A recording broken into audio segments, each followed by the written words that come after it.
Hi everyone, welcome to G World of Academic Physics. Today we will discuss the electric field due to a finite rod. There are two cases. One is electric field due to a finite rod on its axial positions. Another one is equatorial positions. Let's discuss the case 1, that electric field due to a finite rod on its axial position. This is my rod, or you can say bar. Charges Q is uniformly distributed on this rod. The total charge is Q and it is uniformly distributed, and having line charge density is lambda. Let P be any point at a distance A from this uniformly charged rod having line charge density lambda, and I said the length of the rod is L. This is the scenario. And the question is asking, find the electric field at point P. When this kind of questions is given, we must think about this rod is an extended object. So when the extended object questions are given to us, we must think about an element. So what I did, I consider a very small element. And in this small element, I said the charge is dq. And length of this small element, I said this is dx. And this small element is at distance x from this point P. So if I let to redraw these things, this is my scenario, this is my small element, this is my small element dx, charge is dq, and it is exactly situated at a distance x from the point P. I will write the expression of electric field due to this small element, and I will integrate. I will get the electric field due to this finite rod at point P. So what is the expression of electric field due to this small element? The expression of electric field is dE, and dE can be written as, this is like behaves like a point charge. So expression is k dq upon x square. What is dq? We know that line charge density lambda can be written as charge per unit length. If I will write here, this is lambda equals to charge dq upon dx, because small charge is dq and small length is dx. So what I will substitute here, k, this is lambda dx upon x square. Make the things outside, this is k lambda, this is dx upon x square. If I want to find the total electric field of this rod, so what I will do, I will simply integrate. So I will do the integrations here and I will do the integrations here. Now the question arises, what is the limit of integrations? So if I look about this limit of integrations, I can take the lowest element, the minimum element here, and the maximum element here. So minimum, if I consider a very small element here, the length is a, and maximum if I consider here, this length is a plus l. So elements I can take anywhere. The minimum possibility I can take here, this is distance a, and maximum is a plus l, here I can prefer. So what is the minimum limit? A, maximum is a plus l. So this is k lambda, integration of x minus 2 dx, limit is a to a plus l, and we know integration formula of x to the power n dx is x n plus 1 upon n plus 1. This is very fundamental formula of integrations. So k lambda, this will come as x minus 2 plus 1 upon minus 2 plus 1, and limit is a to a plus l. So what is the answer is coming? This is k lambda, and this one is what? This is minus 1 by x. This is a to a plus l. If I will interchange the limit, this sign will be converted to positive. So let me interchange these things. 1 by lambda. This is 1 by x. Now a goes here and a plus a will be here. So little do the small mathematics that k lambda, this is 1 by a minus 1 by a plus l, and taking the LCM, I'm just doing here these things, I'm shifting to here. So what is the result is coming? So this is k lambda, and what is that? This is a plus L, and this is a plus L minus a. So what is my expression is coming? K lambda, and this is L upon a plus L. One can substitute the value of k also, that is k is 1 by 4 pi epsilon naught lambda L, and this expression is a into a plus L. This is the expression of electric field at the point P, electric field at the point P due to a finite rod, and this is what expression of electric field on the axial point. So what I did, one more time I am just repeating for the student perspective. I consider a finite rod having charges q is uniformly distributed and the line charge density is lambda. Let P be a point at a distance a from one end of the rod and the length of the rod is L. This rod is an extended offset. So I consider a very small element. The charge on this element is dq and length is dx. Using the basic techniques, I write my expression of the electric field due to this point charge dq, and dq can be break as lambda dx here. So lambda dx, and I'll simply integrate this this small element. Limit a, minimum is a and maximum is a plus L. So I just doing the limits and doing the small mathematical calculation, I concluded with this result that electric field due to a finite rod at point P is, this is k lambda L upon a into a plus L. Now going to one more applications of electric field, that is electric field on the equatorial point due to a finite rod. Let's think about the scenario. This is the same rod I consider. The charges is uniformly distributed, and let P be any point here. This is exactly let's say mid of the rod, and the total length I consider L. And question is asking at this point find the expression of electric field at the point P, and here the line charge density is what? Lambda. Here the line charge density, what I will prefer? Lambda. Little good sense of observations, this kind of scenarios I am doing here like this. This is my rod, just make it a small rotations for better view. This is, you can think like this, this is positive rod, and let P be a point here. The same scenario, and I am just giving the distance, this distance suppose at distance of D. I am just giving it a name. This distance, it means this distance is D, and line charge density is lambda. When this kind of questions are given to you, what someone will do, and yes, we will subtend an angle. This is one angle, this is another angle. Let this angle is theta 1 and this angle is theta 2.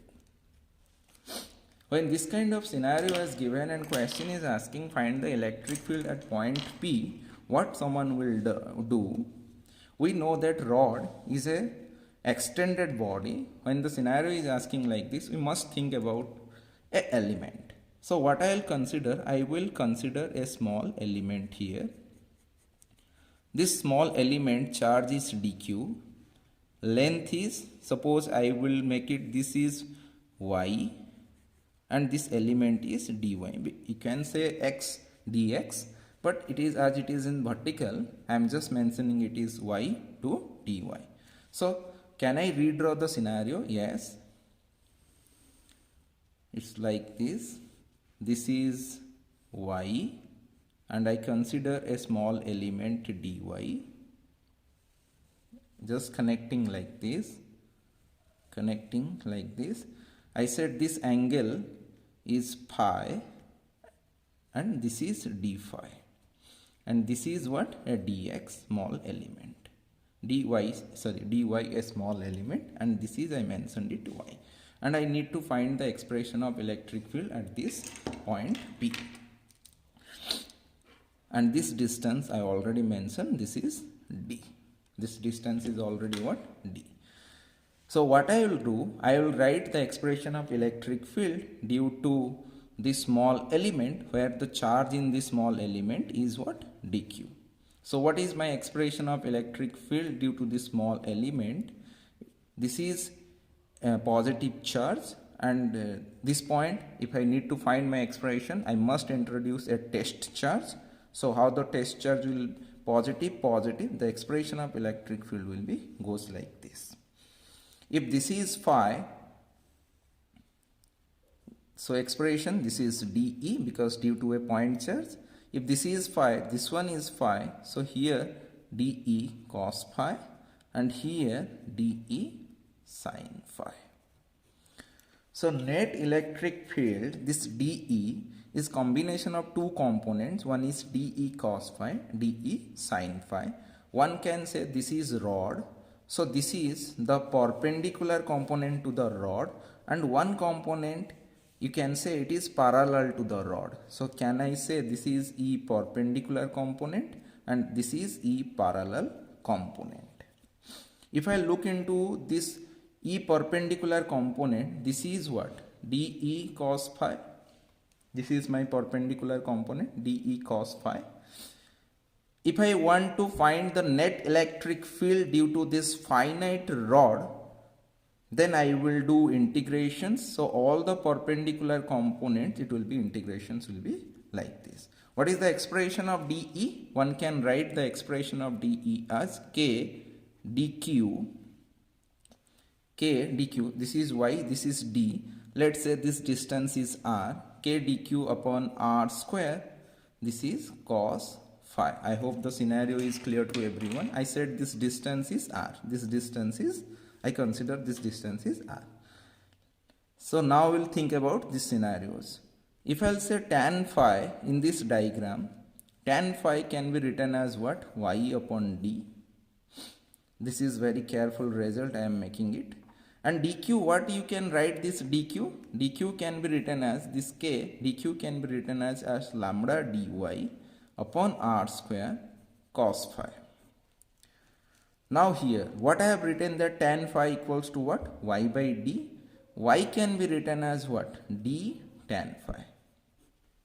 What I needed here, this is very conclusive things, must we have to mind that I need dy. So can I do the derivative here? Yes, d. Derivative of tan phi is sec square phi and this is d phi. So I got my these things. And second most important things, I will consider another one is cos phi. Cos phi is what? Cos phi is d upon r. So cos phi is what? d upon r. So in place of r, can I substitute d by cos phi, which is nothing but d sec phi. These are the very important result the student must be in the mind, so that substitution point of view it will be more easier. So what I will substitute here, k lambda in place of dy, what I will substitute, that is d sec square phi d phi, and in place of r, what I will substitute, d square sec square phi, because it is r square and here it is what? Cos phi. If you look carefully, this d and integrations will be like this. This d, one d cancel and sec square cancel. So what is the final thing we are getting for the all perpendicular components? I am writing here, this is E perpendicular. We are getting, that is k lambda by d integration of cos phi d phi. Integration of cos phi d phi. If someone will look about the limit of the integrations, I already said this is a finite rod and I already mentioned this angle as what? Theta 2, and I already mentioned this angle is theta 1. This angle is theta 1, this angle is theta 1 and this angle is theta 2. So what is my limit? If I will consider the element is here, if I will consider this element is here, here it is 0, and maximum I can goes to theta 1 and minimum I can goes to what? Minus theta 2, because if I consider clockwise positive, so anti-clockwise must be negative. If I will consider my element here, this is minus theta 2. If I consider my element maximum here, this is plus theta 2. A student must be aware about the scenario that what should be the limit. So limit is here clockwise I am taking positive, so anti-clockwise taken negative. This is one perspective a student can predict. Otherwise, if I will consider this is my origin, above origin positive, below origin it is treated negative. So what is my limit? Limit is minus theta 2 to plus theta 1. This is k lambda by d, and what is the integration of cos pi? I can say sin phi, and limit is minus theta 2 to plus theta 1. So my expression is coming k lambda by d. I'll put it here. This is sin phi 1 minus of sin minus phi 2. And I already said sin of minus theta can be written as minus sin theta. So using this property here, this is k lambda by d. This expression will become sin phi 1 plus sin phi. This is, yes, these are angles, yes, theta 1, theta 2, little carefully. This is theta 1, this is theta 2. Sin theta 1 plus sin theta 2. This is my expression for the perpendicular component. If I will do integrations of all the perpendicular components, I will get the expression of electric field is k lambda by d sin theta 1 plus sin theta 2. There will be another component which is what? E parallel component, that is dE sin phi. Let me do here. There will be another component, that is parallel component. This parallel component is what? dE sin phi, and I will substitute all the value of dq and I will proceed in the similar fashion. It means I will substitute here k dq upon r square. What I will do here, and sin phi, again dq can be written as k dq, this can be written as k lambda dy upon r square sin phi. Putting all the substitutions what I have done for dy and r. If I substitute what I have done for dy and r square, I will conclusively reach to the point here I am doing. Where I will reach to the point that E parallel equals to what? K lambda by d sin phi d phi. I will suggest to the student, please put these things lambda dy r square values, and you will reach the conclusion that k lambda by d sin phi d phi. And I already said what is my limit of integration, that is minus phi by 2 to plus minus theta by 2 theta 2 to plus theta 1. Minus theta 2 to plus theta 1. This is very important things. So k lambda by d, what is the integration of sin phi? This is minus cos phi, and limit is minus theta 2 to plus theta 1. If I will interchange, then this negative will be positive. So k lambda by d, this is cos phi, and this expression is what? Theta 2 minus theta 2 to plus theta 1. So what is the expression is coming? K lambda by d, this is cos minus theta 2 minus cos theta 1. And we know that cos of minus theta equals to cos theta, but sin of minus theta is minus sin theta. So what is the expression is coming? K lambda by d, this is cos theta 2 minus cos theta 1. This is very important result. The student must be aware about these things. One more time I want to repeat for the student perspective. What I consider a finite charge rod. Charges are uniformly distributed and line charge density is lambda. Here the line charge density is lambda. I consider a small element which is at a distance y. From y to dy element I have considered, and this element makes an angle phi to d phi. And I have two components of electric field. One is perpendicular, another one is parallel component of electric field. In this perpendicular component, I said this is dE cos phi. Due to one element, this is dE cos phi. If I will find for all the perpendicular components, what I will do? I will do simply integrate. Yes, I do the integrations. I use this dy and r value. I will get the perpendicular component, that is k lambda by d sine theta 1 plus sine theta 2. Using the same fashion, if I will go for the parallel components, I will write all these expressions, do the limits, and I will get the parallel component, that k lambda by d cos theta 2 minus cos theta 1. One more thing, so let me summarize. This is very important result, the student must be think about it. If this is a scenario has given to you, this kind of scenario has given, how this is a positive rod. Let D is a point, P is a point P here.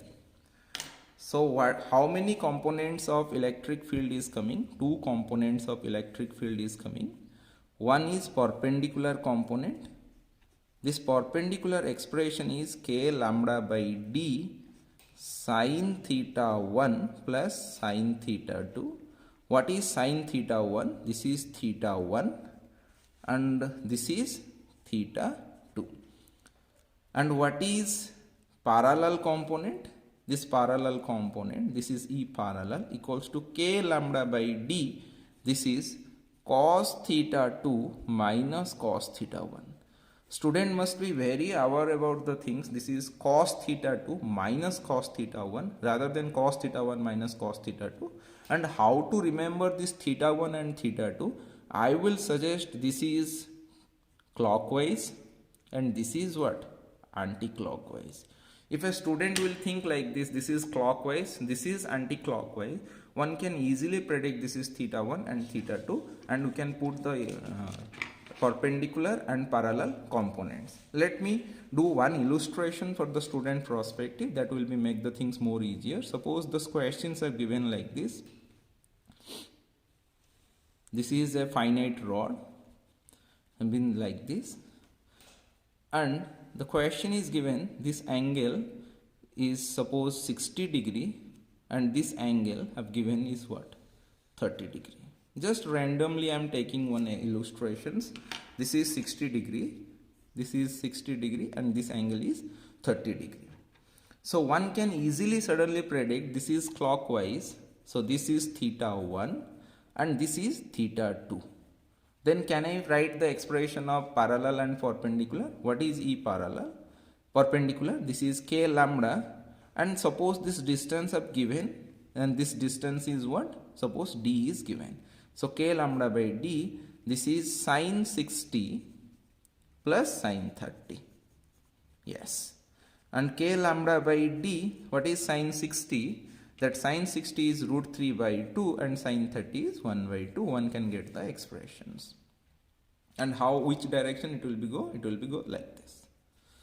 And if I go for parallel components like this is also k lambda by d, but little carefully, cos theta 2 minus cos theta 1. So cos theta 2 is cos 30 minus cos 60. And we all know k lambda by d, this is cos 30 is root 3 by 2 minus 1 by 2. I hope the scenario has pretty clear to everyone. And k lambda by d, this cos 30, if you observe this root 3 by 2, this is 1.7 by 2. So this one is bigger, this one is smaller. So value whatever will come, it will be positive directions. This expression, whatever the value will come, this is positive. So this is one perpendicular component and the value of parallel component is positive. Positive means this is x-axis positive, this is y-axis, this is minus x-axis negative. So one can predict the direction will be like this. One can predict the direction probably like this. So this is now perpendicular component, this is the parallel component. I hope the scenario is pretty clear. So When this kind of finite rods of questions given to us, we must think about the perpendicular and parallel components. And what is the perpendicular component? That is k lambda by d sin theta 1 plus sin theta 2. And what is parallel component? That is k lambda by d cos theta 2 minus cos theta 1. And a good student have to be in your mind that theta 1 is clockwise and theta 2 is anti-clockwise, so that the prediction of the question theta 1 theta 2, it will be more helpful. Thank you everyone. Thank you for the watching.